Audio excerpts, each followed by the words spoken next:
যে তুমি নিখুঁতভাবে ২ নম্বরই সার্টিফিকেট মার্কশিট বানায় দেওয়া ইন্টারনেটে আপলোড করে দিতা, এর জন্য তুমি কত টাকা নিতে? এর জন্য ছাত্রপ্রতি ৩০,০০০, ৩৫,০০০ এবং কোনো ক্ষেত্রে ৫০,০০০ টাকা পর্যন্ত নেওয়া হতো। এটা বিভিন্ন দালালদের কাছ থেকে নেওয়া হতো এবং বিকাশে কম খরচে ক্যাশ আউটের লিমিট বেড়ে ৫০,০০০, প্রিয় এজেন্টও ২টা।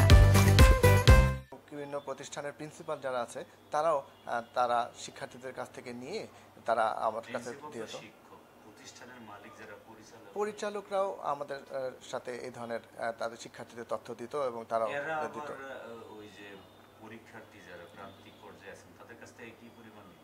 এটা আসলে তারা আমাদের কাছে জানাতো না, এটা আমাদের কাছে হাইড রাখতো। তারা আরো অনেক বেশি অ্যামাউন্ট তারা তাদের কাছ থেকে আদায় করতো। তুমি ৩০, ৩৫, ৫০,০০০ পর্যন্ত সর্বোচ্চ তুমি নিতা, জি, আর দালাল যারা মাঝখানে মিডলম্যান আছে তারা আরো বেশি করে নিয়ে যেত। তারা বেশি করে। এরকম কতজন পরিচালক আছে যার সাথে আপনার পরিচয় আছে?